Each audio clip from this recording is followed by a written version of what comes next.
నమస్కారం, రచ్చ మీడియాకి స్వాగతం. హెడ్లైన్ చూద్దాం.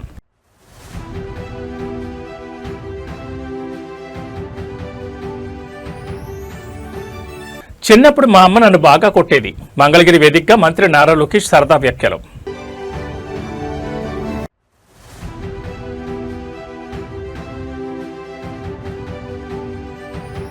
విద్యార్థులు గొంతు నొక్కితే సహించేది లేదు. మంత్రి పొన్నం ప్రభాకర్, అజారుద్దీన్ తీవ్ర హెచ్చరిక.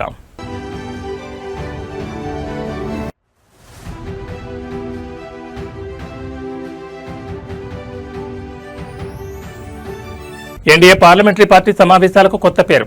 వర్షాకాల సమావేశాల వేళ సరికొత్త ఉత్సాహం.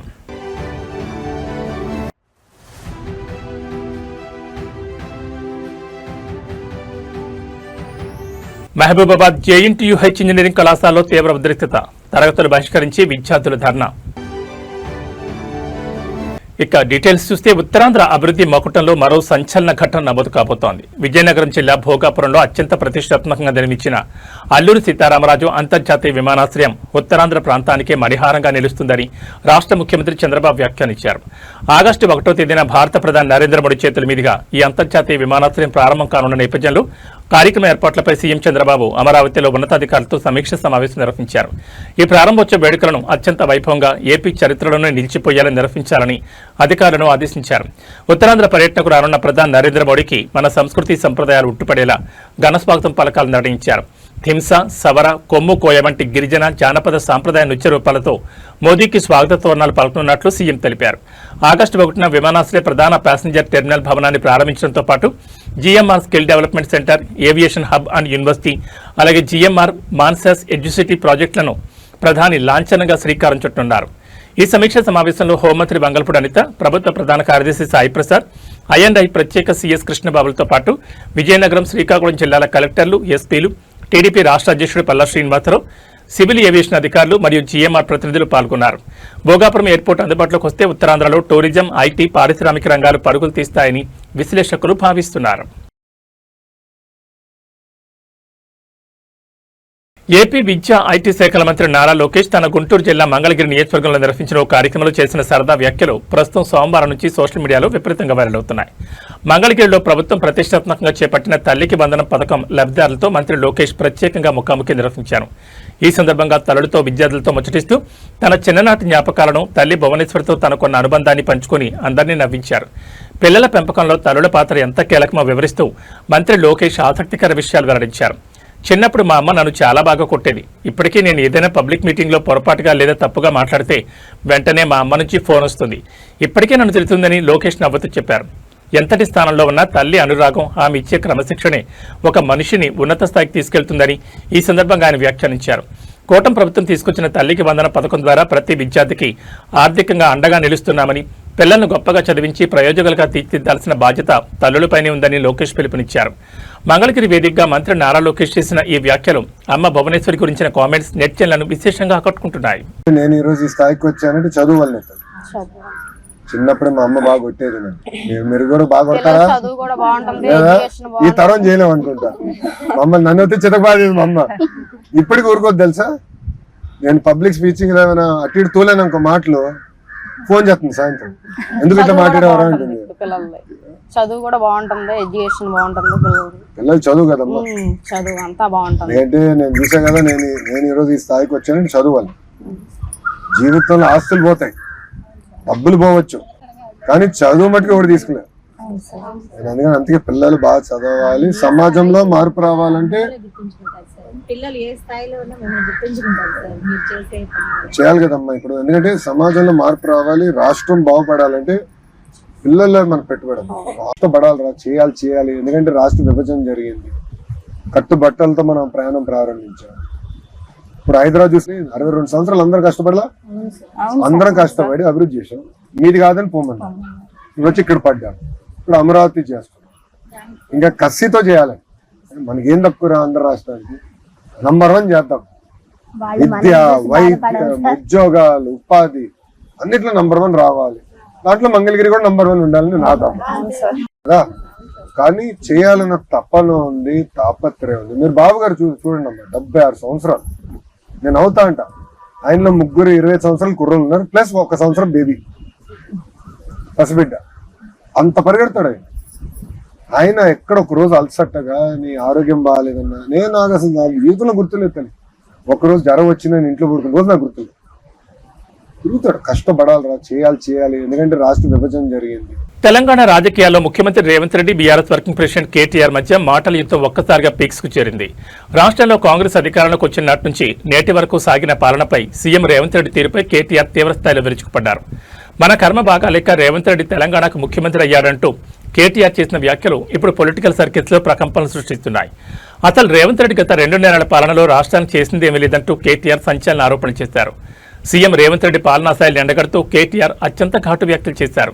రేవంత్ రెడ్డికి అసలు పాలన చేత కాదని, ఆయనకు కేవలం 2 విషయాలు మాత్రమే వచ్చునని వ్యంగ్యాస్త్రాలు విసిరారు. అందులో మొదటిది దేవుళ్ల మీద ఒట్లు వేయడం, అయితే రెండవది రోజువారీగా కేసీఆర్ని తిట్టడం అని మండిపడ్డారు. రాష్ట్రంలో ప్రజలు ఎదుర్కొంటున్న సమస్యలను, ఇచ్చిన హామీలను పక్కన పెట్టి కేవలం రాజకీయం కోసమే రేవంత్ రెడ్డి సమయాన్ని వృధా చేస్తున్నారని తీవ్రస్థాయిలో విమర్శించారు. అంతేకాకుండా కాంగ్రెస్ ప్రభుత్వం తెలంగాణను దోపిడీ కేంద్రంగా మార్చిందని కేటీఆర్ సంచలన వ్యాఖ్యలు చేశారు. తెలంగాణలో ప్రజల నుంచి దోచుకున్న సొమ్మును నెలకోసారి ఢిల్లీకి మూటలుగా పంపుతున్నారని, అలా మూటలు పంపి తన సీఎం పోస్టును రెన్యువల్ చేయించుకోవడం తప్ప గత 2 నెలల పాలనలో రేవంత్ రెడ్డి తెలంగాణ ప్రజలకు చేసిందేమీ లేదని నిప్పులు జరిగాను. పాలనా వైఫల్యాలను కప్పిపుచ్చుకోవడానికే కేసీఆర్పై, బీఆర్ఎస్ నేతలపై రేవంత్ రెడ్డి కక్ష సాధింపు రాజకీయాలు చేస్తున్నారని కేటీఆర్ స్పష్టం చేశారు. కేటీఆర్ చేసిన ఈ సంచలన కామెంట్స్, ఢిల్లీకి మూటల ఆరోపణతో తెలంగాణ రాజకీయాల్లో ఒక్కసారిగా పొలిటికల్ హీట్ పెరిగింది. కాంగ్రెస్ నేతలు దీనిపై ఎలా స్పందిస్తారో వేచి చూడాలి. రేవంత్ రెడ్డి గారి గురించి మీకు తెలుసు, ఆయన ఒక చిచోరగాడు, ముఖ్యమంత్రి కాదు, మన్ను కాదు, ఒక చిచోరా. ఏం మాట్లాడతాడో తెలియదు, ఎప్పుడేం ముడతాడో తెలియదు, ఎక్కడేం మాట్లాడాలో తెలియదు. ఒక చిచోరగాడు మన కర్మ బాగలకి అలా రాష్ట్రానికి ముఖ్యమంత్రి అయిండు. ఢిల్లీకి మూటలు పంపుతాడు, నెలకొకసారి పోతాడు, రెన్యువల్ టప్ప వేయించుకుంటాడు, వస్తాడు. ఆయనకి ఇంకేం ఎరకలేదు కదా, ఒకటే ఎరక, పైసలు దోసుకోవాలి, ఇక్కడ తీసుకొని మూటలు కట్టాలి, మరి తీసుకుపోయి ఢిల్లీలో రాహుల్ గాంధీకి పెట్టాలి, దండం పెట్టాలి, టప్ప కొట్టించుకోవాలి, మళ్ళీ రావాలి. ఏం చేసిండు 2.5 ఏళ్లలో? ఒక 4 పనులు చెప్తాడా? చెప్పే ముఖం ఉందా? రెండో వచ్చి ఆయనకు తిట్లు ఒట్లు. తెల్లారలేస్తే మైక్ ఇస్తే కేసీఆర్ని తిడతాడు, లేదంటే దేవుని మీద ఒట్టు అంటాడు. మొన్న సిగ్గు లేకుండా చెప్తుండు, భద్రాచలం రాముడి మీద ఆననట. ఇదివరకు పెట్టిన ఓట్లు సరిపోలేదా? ఇదివరకు పెట్టిన ఓట్లు దేవుళ్ళ మీద పెట్టదే. అప్పుడు 2 లక్షల రుణం మాఫీ చేస్తా అని చెప్పి ఆడ దేవుడు ఏ ఊరికి పోతే ఆ ఊరి మీద దేవుని మీద ఒట్టు పెట్టిండు. భద్రాచలం పోతే రాముని మీద ఒట్టు, యాదగిరిగుట్ట పోతే లక్ష్మీనరసింహస్వామి మీద ఒట్టు, అటు మన అలంపూర్ పోతే జోగులాంబ మీద ఒట్టు. ఇప్పుడు దేవుళ్ళందరూ తలకాయ పట్టుకున్నారట, వీడెక్కడ దొరికిండ్రా మాకు మాయంబడబడ్డాడు. అంటే మాటలు కోటలు దాటుతున్నాయి కానీ పనులు మాత్రం చేతులు కూడా దాటలేవు, కడప దాటలేవు. దేశ రాజధాని న్యూఢిల్లీలో విద్యార్థులపై జరిగిన లాఠీచార్జ్ ఘటనకు నిరసనగా తెలంగాణ రాజధాని హైదరాబాద్ వేదికగా కాంగ్రెస్ పార్టీ భారీ నిరసన రణబేరి మోగించింది. సచివాలయం సమీపంలో రాజీవ్ గాంధీ విగ్రహం నుంచి బీఆర్ అంబేద్కర్ విగ్రహం వరకు కాంగ్రెస్ శ్రేణులు అత్యంత భారీ స్థాయిలో కాగడాల నిరసన ర్యాలీ నిర్వహించాయి. రాత్రి వేళ చేతుల్లో కాగడాలు పట్టుకుని విద్యార్థులకు మద్దతుగా కాంగ్రెస్ నేతలు, కార్యకర్తలు భారీగా నినాదాలు చేయడంతో సచివాలయ పరిసర ప్రాంతాల్లో తీవ్ర ఉద్రిక్త వాతావరణం నెలకొంది. ఈ నిరసన కార్యక్రమంలో రాష్ట్ర రవాణా, బీసీ సంక్షేమ శాఖ మంత్రి Ponnam Prabhakar, TPCC working president Mohammed అజారుద్దీన్తో పాటు పలువురు ప్రజాప్రతినిధులు, విద్యా సంస్థల నాయకులు మరియు పెద్ద సంఖ్యలో కాంగ్రెస్ శ్రేణులు పాల్గొన్నారు. ఈ సందర్భంగా మంత్రి పొన్నం ప్రభాకర్, అజారుద్దీన్ మాట్లాడుతూ హక్కుల కోసం శాంతియుతంగా పోరాడుతున్న విద్యార్థులపై ఢిల్లీలో పోలీసులతో దారుణంగా లాఠీచార్జ్ చేయించడాన్ని తీవ్రంగా ఖండించారు. ప్రజాస్వామ్యంలో విద్యార్థులు గొంతు నొక్కేందుకు ప్రయత్నిస్తే సహించేది లేదని హెచ్చరించారు. దేశంలో విద్యార్థుల స్వేచ్ఛను, హక్కులను కాలరాస్తున్న వారిపై కాంగ్రెస్ పార్టీ తరఫున నిరంతరం పోరాటం కొనసాగిస్తామని మంత్రులు స్పష్టం చేశారు. బాధ్యులపై తక్షణమే కఠిన చర్యలు తీసుకోవాలని వారు డిమాండ్ చేశారు. రాజ్య విగ్రహం నుంచి అంబేద్కర్ విగ్రహం వరకు సాగిన ఈ కాగడాల ప్రదర్శనతో తెలంగాణ రాజకీయాల్లో సెంట్రల్ ఇష్యూ తీవ్ర చర్చనీయాంశంగా మారింది. దేశ రాజధాని న్యూఢిల్లీ వేదికగా ఎన్డీఏ పార్లమెంటరీ పార్టీ కీలక సమావేశం అత్యంత కోలాహలంగా జరిగింది. పార్లమెంటు వర్షాకాల సమావేశాల నేపథ్యంలో ప్రధాని నరేంద్ర మోడీ అధ్యక్షతన మంగళ్ మేళన్ పేరుతో ప్రత్యేక కార్యక్రమం నిర్వహించారు. ఈ ఆత్మీయ కలయికకు ఎన్డీఏ భాగస్వామ్య పక్షాలకు చెందిన ముఖ్య నాయకులు, కేంద్ర మంత్రులు మరియు లోక్సభ, రాజ్యసభలకు చెందిన ఎంపీలు పెద్ద సంఖ్యలో హాజరయ్యారు. వర్షాకాల సమావేశాల సందడి ప్రారంభమైన నేపథ్యంలో ఎన్డీఏ కూటమి నేతల మధ్య మరింత మెరుగైన సమన్వయాన్ని ఏర్పరచడమే లక్ష్యంగా ఈ మంగళ్ మేళన్ కార్యక్రమాన్ని రూపొందించారు. ఈ సమావేశంలో పాల్గొన్న ప్రధాని మోదీ ఎన్డీఏ ఎంపీలందరికీ ఆత్మీయ స్వాగతం పలికి శుభాకాంక్షలు తెలిపారు. పార్లమెంట్ ఉభయ సభలలో ప్రతిపక్షాల వ్యూహాలను సమర్థవంతంగా తిప్పికొట్టడం, కీలక బిల్లుల ఆమోదం మరియు ప్రజా సంక్షేమ అంశాలపై సభలో గళమెత్తడంపై కూటమి అగ్రనేతలు ఎంపీలకు దిశానిర్దేశం చేశారు. ప్రభుత్వ సంక్షేమ, అభివృద్ధి ఫలాలను ప్రజల్లోకి బలంగా తీసుకెళ్లడంతో పాటు సభలో ఎన్డీఏ ఎంపీల హాజరు శాతం పెంచడం, భాగస్వామ్య పక్షాల మధ్య సజావుగా ఫ్లోర్ మేనేజ్మెంట్ నిర్వహించడంపై ఈ భేటీలో ప్రధానంగా చర్చించారు. ఎన్డీఏ కూటమి ఐక్యతను చాటి చెప్పేలా సాగిన ఈ మంగళ్ మిలన్ కార్యక్రమం పార్లమెంట్ వర్షాకాల సమావేశాల వేళ ఎన్డీఏ వర్గాల్లో సరికొత్త ఉత్సాహాన్ని నింపింది. వర్షాకాల సమావేశాల్లో ఎన్డీఏ ప్రభుత్వం తీసుకోబోయే కీలక నిర్ణయాలు, చర్చల ఆధారంగా జాతీయ రాజకీయం మరింత ఆసక్తికరంగా మారనుంది.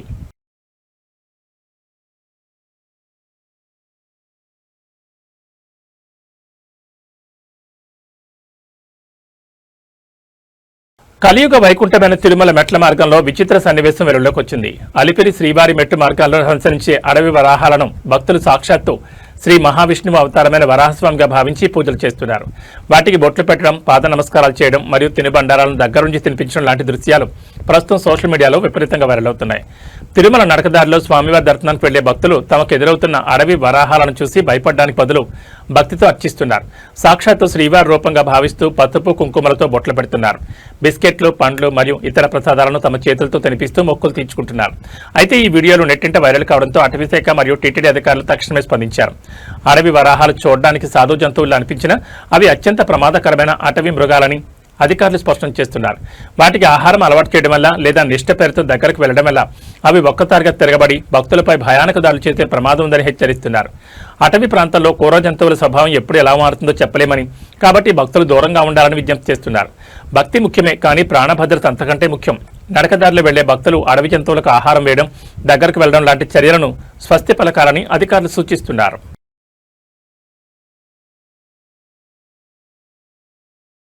వైఎస్ఆర్ కడప జిల్లాలో సాగునీటి ఎద్దడిపై రైతాంగం కదం తొక్కింది. జిల్లాలోని లింగాల మండలంలో పంట పొలాలకు సాగునీరు అందక పంటలు ఎండిపోతున్నాయని ఆవేదన వ్యక్తం చేస్తూ రైతులు భారీ ఆందోళన దిగారు. చిత్రవతి రిజర్వాయర్ నుంచి లింగాల కుడి కాలువకు తక్షణమే నీటిని విడుదల చేయాలని డిమాండ్ చేస్తూ రైతులంతా ఏకమై ఎండిపోయిన కాలువలోనే బైఠాయించి వినూత్న రీతిలో నిరసన వ్యక్తం చేశారు. సకాలంలో వర్షాలు పడకపోవడం, మరోవైపు రిజర్వాయర్ల నుంచి కాలువలకు సాగునీరు విడుదల చేయకపోవడంతో ఆ ప్రాంతాల్లో తీవ్ర కరువు పరిస్థితులు నెలకొన్నాయని నిరసన తెలిపిన రైతులు వాపోయారు. పెట్టుబడి పెట్టి సాగు చేసిన పంటలు చేతికొచ్చే సమయంలో నీళ్లు లేక ఎండిపోతున్నాయని, అధికారులకు ప్రజాప్రతినిధులకు ఎన్నిసార్లు మొరపెట్టుకున్నా ఫలితం లేకుండా పోయిందని ఆవేదన వ్యక్తం చేశారు. రాష్ట్రంలో కూటమి ప్రభుత్వం అధికారంలోకి వచ్చినా రైతుల కష్టాలను పట్టించుకోవడం లేదని నిరసనకారులు మండిపడ్డారు. అన్నదాతల ఆవేదన ప్రభుత్వానికి, ముఖ్యమంత్రికి కనిపించడం లేదని ప్రశ్నించారు. చిత్రావతి రిజర్వాయర్ నుంచి లింగాల కుడి కాలువకు వెంటనే పూర్తి స్థాయిలో నీటిని విడుదల చేసి తమ పంటలను, బతుకులను కాపాడాలని, లేని పక్షంలో ఆందోళన మరింత ఉధృతం చేస్తామని హెచ్చరించారు. ఎండిపోతున్న పంటలను కాపాడుకోవడానికి లింగాల రైతులు కాలువలోని కూర్చుని చేసిన ఈ నిరసనతో కడప జిల్లా వ్యాప్తంగా ఉద్రిక్త వాతావరణం నెలకొంది. నీటి విడుదలపై అధికారులు ఎలాంటి నిర్ణయం తీసుకుంటారో వేచి చూడాల్సిందే.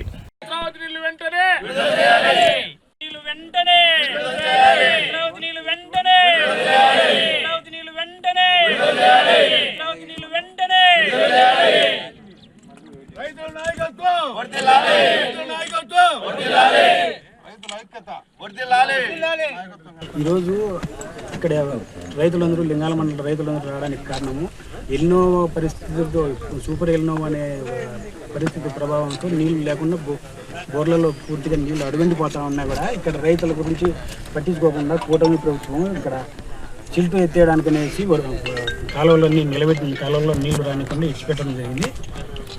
దాని మూలంగా రైతులు బాగా ఇబ్బందులు పడుతున్నారు.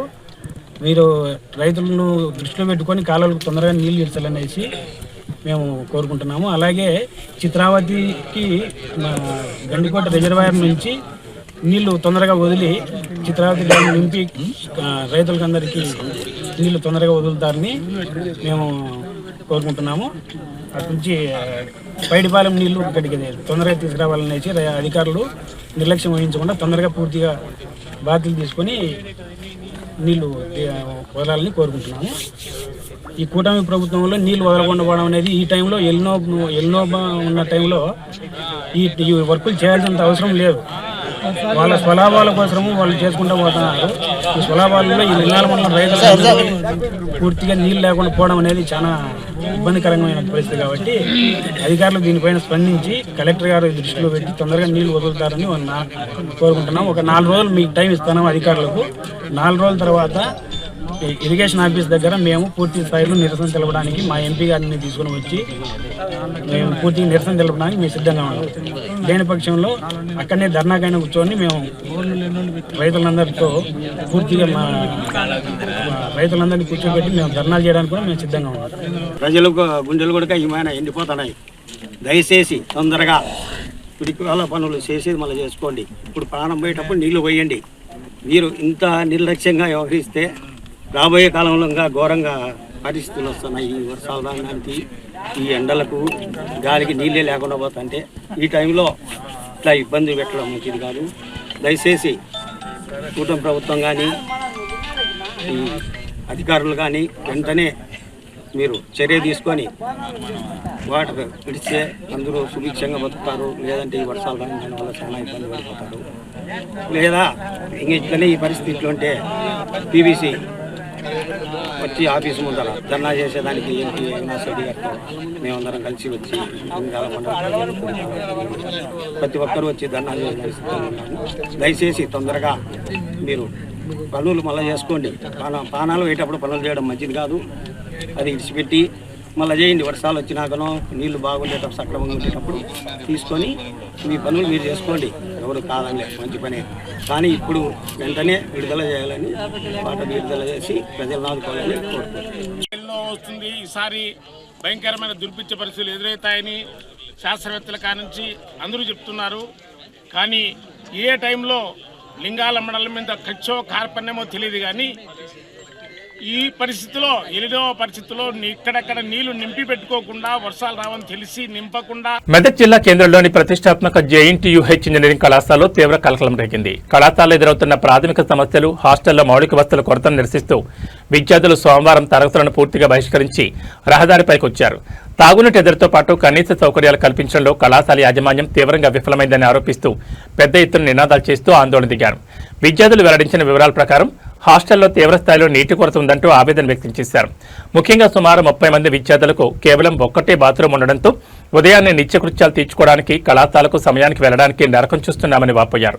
కనీసం తాగడానికి సరైన నీరు కూడా అందుబాటులో లేకపోవడంతో తీవ్ర అవస్థలు పడుతున్నామని ఆందోళన వ్యక్తం చేశారు. ఈ సమస్యపై పలుమార్లు ప్రిన్సిపల్ దృష్టికి కళాశాల యాజమాన్యం వద్దకు తీసుకెళ్లినా ఫలితం లేకుండా పోయిందని, అధికారుల నుంచి ఎలాంటి స్పందన రాకపోవడంతోనే చివరికి తరగతులు బహిష్కరించి నిరసన బాట పట్టాల్సి వచ్చిందని తెలిపారు. తక్షణమే నీటి సమస్యను శాశ్వతంగా పరిష్కరించాలని, విద్యార్థుల సంఖ్యకు అనుగుణంగా అదనపు బాత్రూంలు మరియు మౌలిక వసతులు కల్పించాలని డిమాండ్ చేశారు. ఇంజనీరింగ్ విద్యార్థుల నిరసనతో మహబూబాబాద్ జేఎన్టీయూహెచ్ వద్ద ఉద్రిక్త వాతావరణం నెలకొంది.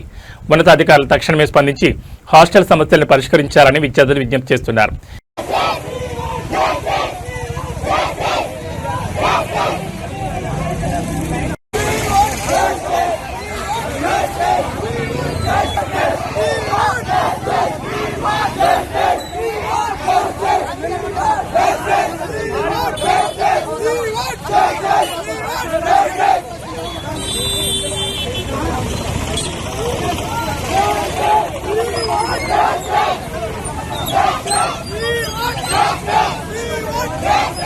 తెలంగాణ రాష్ట్ర వైద్య ఆరోగ్య రంగానికి కేంద్ర ప్రభుత్వం నుంచి బిగ్ రికగ్నిషన్ లభించింది. మాతా శిశు సంరక్షణ, నాణ్యమైన వైద్య సేవలు అందించడంలో తెలంగాణ సాధించిన ప్రగతిని గుర్తిస్తూ కేంద్ర ప్రభుత్వం జాతీయ స్థాయిలో ప్రత్యేక అభినందనలు తెలిపింది. రాష్ట్ర వ్యాప్తంగా ఉన్న సర్కార్ దవాఖానాల్లో గర్భిణీలు, బాలింతలు మరియు నవజాత శిశువులకు అందిస్తున్న వైద్య సేవలు మెరుగైన ఫలితాలను ఇస్తుండటంతో తెలంగాణ హెల్త్ కేర్ మోడల్కు కేంద్రం చేకొట్టింది. వైద్య సేవల్లో చూపిన ఈ విశేష ప్రతిభను మెచ్చుకుంటూ నేషనల్ హెల్త్ మిషన్ కింద తెలంగాణకు ఏకంగా 200 కోట్ల అదనపు ప్రోత్సాహక నిధులను కేంద్ర ప్రభుత్వం మంజూరు చేసింది. ఈ నిధుల కేటాయింపుతో రాష్ట్రంలోని పబ్లిక్ హెల్త్ కేర్ సిస్టమ్కు మరింత ఊపురానుంది. గడిచిన కొన్నేళ్లుగా మాతృ శిశు మరణాల రేటును తగ్గించడంలో క్షేత్రస్థాయిలో అంగన్వాడీ ఆశా కార్యకర్తల నుంచి మొదలుకుని జిల్లా ఆసుపత్రుల వరకు అందించిన సమన్వయ సేవలకే ప్రాధాన్యత దక్కింది. కేంద్ర ప్రభుత్వం విడుదల చేసిన ఈ 200 కోట్ల నిధులతో రాష్ట్రంలోని ప్రభుత్వ ఆసుపత్రుల్లో మౌలిక వసతులను భారీగా ఆధునీకరించనున్నారు. ముఖ్యంగా మాతా శిశు సంరక్షణ కేంద్రాల్లో అత్యాధునిక వైద్య పరికరాలు, ఎన్సీయూ బెడ్ల సంఖ్య పెంపు, మందుల లభ్యత మరియు డయాగ్నోస్టిక్ సేవలను మెరుగుపరచడానికి ప్రాధాన్యత ఇవ్వనున్నారు. కేంద్రం ఇచ్చిన ఈ 200 కోట్ల అదనపు గ్రాంట్తో గ్రామీణ, పట్టణ ప్రాంతాల్లోని పేద ప్రజలకు వైద్య సేవలు మరింత చేరువ కానున్నాయి.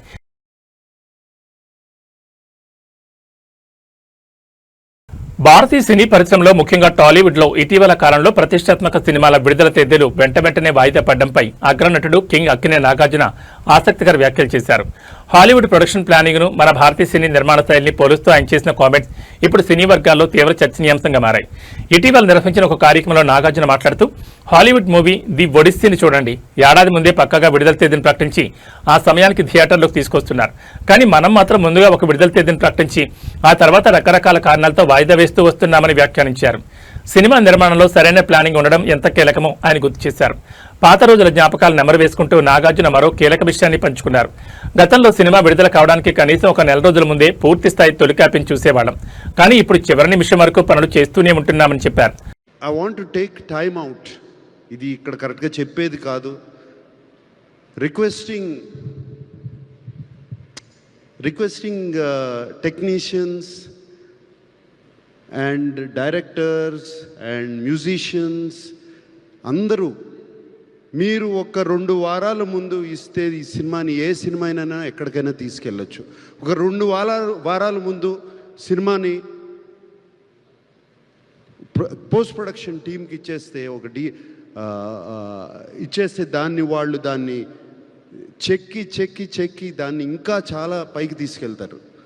సో అది I request everybody to do. ఒక పర్టికులర్ పర్సన్ అని కాదు, అందరూ ఉన్నాం దాంట్లో.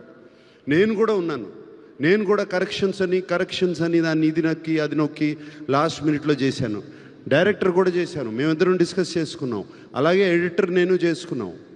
సో ఒక్కళ్ళని కాదు, ఎవ్రీబడి అందరూ కలిసి ఆలోచించి 2 వీక్స్ బిఫోర్ ఇస్తే సినిమాని ఎక్కడికైనా తీసుకెళ్ళచ్చు. ఇప్పుడు ఒక ఒడెస్సీ అనే సినిమా రిలీజ్ అయింది. ఇప్పుడు 1 year బ్యాక్ రిలీజ్ డేట్ ఇచ్చారు వాళ్ళు. 1 year బ్యాక్ రిలీజ్ డేట్ ఇచ్చారు. మనం ఎందుకు ఇవ్వలేకపోతున్నాం? ఇచ్చి ఎందుకు పోస్ట్పోన్ చేస్తున్నాం? వై? నేను చేశాను. నేను ఈ సినిమా లెనిన్ సినిమాకి చేశాను. June 26th అన్నాను. June 26th అందుకోలేకపోయాను. ఎందుకు? Technically we didn't complete the film. Cinema అయిపోయింది, బట్ టెక్నికల్గా ఫినిష్ చేయలేకపోయాం. సో 2 weeks పోస్ట్పోన్ చేయాల్సి వచ్చింది బెటర్ క్వాలిటీ రావడానికి. బట్ వంశీ నీకు కూడా చెప్తున్నా, ఇట్స్ జస్ట్ అ రిక్వెస్ట్. ఎందుకంటే నాకు బాగా గుర్తు, నిన్న పెళ్ళాడతా కానీ అన్నమయ్య సినిమా కానీ నా సొంత సినిమాల గురించి చెప్తున్నాను. ఆల్మోస్ట్ 1 month బిఫోర్ రిలీజ్ చేసే కాపీని చూసేవాళ్ళం మేము, 1 month బిఫోర్. ఇప్పుడు ఎందుకు చేయలేకపోతున్నాము అనేదే నా question. That's why I'm asking myself also. నేనే అడుగుతున్నాను, why can't I do it అని. So I'm requesting, I think for the good of cinema, for the health of cinema ఇది చేస్తే బాగుంటుంది అందరూ అని రిక్వెస్ట్ చేస్తున్నాను. పచ్చడి ప్రియులకు ఆభరణాలు కొనాలనుకునే వారికి మళ్లీ కోలుకోలేని బిగ్ షాక్ తగిలింది. అంతర్జాతీయ మార్కెట్లో ప్రతికూల పరిణామాలు మరియు వ్యాపార సమీకరణాల ప్రభావంతో హైదరాబాద్ బులియన్ మార్కెట్లో బంగారం, వెండి ధరలు ఇవాళ ఒక్కరోజే భారీగా పెరిగాయి. నిన్నటి వరకు కొంత నిలకడగా ఉన్న బంగారం ధరలు నేడు మళ్లీ భారీగా ఆకాశాన్ని అనడంతో కొనుగోలుదారులు తీవ్ర ఆందోళన వ్యక్తం చేస్తున్నారు. హైదరాబాద్ మార్కెట్లోని నేటి పసిడి ధరల వివరాలను గమనిస్తే 24 క్యారెట్ల ఫైన్ గోల్డ్ 10 గ్రాముల ధరపై ఇవాళ ₹760 మేర పెరిగి సరికొత్తగా 1,44,220కి చేరింది. అదేవిధంగా ఆభరణాల తయారీకి ఉపయోగించే 22 క్యారెట్ల 10 గ్రాముల బంగారం ధర కూడా 700 ఎగబాకి ప్రస్తుతం 1,32,200గా నమోదైంది. బంగారం ధరలు మళ్లీ మునిపెన్నడూ లేని విధంగా రోజురోజుకు రేసుగుర్రంలా పరుగులు పెడుతున్నాయి. ఇక మరోవైపు వెండి కూడా పసిడితో పోటీ పడుతూ భారీగా ఎగబాకింది. కేజీ వెండి ధరపై ఒక్కరోజు ఏకంగా 5,000 పెరిగి రికార్డు స్థాయిలో 2,40,000 వద్ద పలికింది. తెలుగు రాష్ట్రాల్లో వాతావరణం ఒక్కసారిగా మారిపోయింది. పశ్చిమ మధ్య బంగాళాఖాతం, ఉత్తర కోస్తాంధ్రాను అనుకుని ఏర్పడిన ఉపరితల ఆవర్తన ప్రభావంతో నిన్న రాత్రి నుంచి హైదరాబాద్ సహా 2 రాష్ట్రాల్లోని పలు జిల్లాల్లో విస్తారంగా వర్షాలు కురుస్తున్నాయి. హైదరాబాద్ నగరంలోనూ పరిసర ప్రాంతాల్లోనూ కురిసిన వర్షానికి ప్రధాన రహదారుల్లోకి భారీగా వరద నీరు చేరి వాహనదారులు, ఆఫీసులకు వెళ్లేవారు తీవ్ర ఇబ్బందులు ఎదుర్కొంటున్నారు. తెలంగాణలోని దాదాపు 11కి పైగా జిల్లాల్లో అత్యంత భారీ వర్షాలు కురిసే అవకాశం ఉందని హైదరాబాద్ వాతావరణ కేంద్రం అలర్ట్ జారీ చేసింది. ముఖ్యంగా ఆదిలాబాద్, కొమరంభీం, ఆసిఫాబాద్, మంచిర్యాల, నిజామాబాద్, జగిత్యాల, జయశంకర్, భూపాల్పల్లి, ములుగు, భద్రాద్రి కొత్తగూడెం, సంగారెడ్డి, మెదక్, కామారెడ్డి జిల్లాల్లో ఉరుములు, మెరుపులు మరియు గంటకు 30 నుంచి 40 కిలోమీటర్ల వేగంతో వీచే ఈదురుగాలులతో కూడిన భారీ వర్షాలు పడతాయని స్పష్టం చేసింది. మరోవైపు ఆంధ్రప్రదేశ్లోనూ పలు జిల్లాల్లో మోస్తరు నుంచి భారీ వర్షాలు పడే సూచనలున్నాయని రాష్ట్ర విపత్తుల నిర్వహణ సంస్థ తెలిపింది. శ్రీకాకుళం, పార్వతీపురం మన్యం, అల్లూరు సీతారామరాజు, పోలవరం, కృష్ణా మరియు ఎన్టీఆర్ జిల్లాల్లో పిడుగులతో కూడిన వర్షాలు కురిసే ప్రమాదం ఉందని, పిడుగులు పడే అవకాశం ఉన్నందున పొలాల్లో పనిచేసే రైతులు, వ్యవసాయ కూలీలు చెట్ల కింద నిలబడకుండా సురక్షిత ప్రాంతాల్లో ఉండాలని విజ్ఞప్తి చేసింది. భారీ వర్షాల దృష్ట్యా లోతట్టు ప్రాంత ప్రజలు అప్రమత్తంగా ఉండాలని, అత్యవసరమైతే తప్ప బయటకు రావద్దని అధికారులు సూచిస్తున్నారు. 2 రాష్ట్రాల డ్రైనేజ్, జీహెచ్ఎంసీ మరియు డిజాస్టర్ రెస్పాన్స్ బృందాలు అలర్ట్ గా ఉన్నాయి. ఇవి బులెటిన్ విశేషాలు. నమస్కారం.